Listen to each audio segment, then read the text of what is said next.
My name is McDade. I'm a Design Engineering Manager here at SSI SCHAEFER. Why is engineering so important when it comes to plastics quality?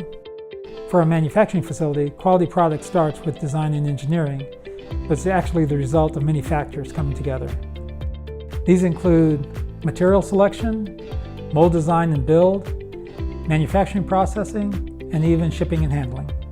When people think of design, they usually think of the flash and impact of products like sports cars, Italian handbags, or cell phones. In our industry, our products don't have that flash, but they do have the impact. For example, plastic totes are the basic unit in most automated warehouses.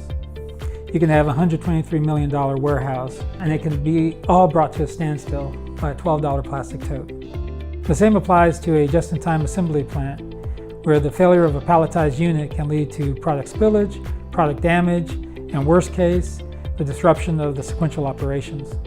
Both of these examples would have been negative impacts caused by a plastic product not doing its job. So here at SSI SCHAEFER, quality means designing and producing products that perform the required tasks repeatedly without failure. For us, a strong positive impact is no negative impact. Design, engineering, and manufacturing, they all come together to equal quality that's proven out in the field. I say that the track record of SSI SCHAEFER speaks to a design philosophy of quality that works.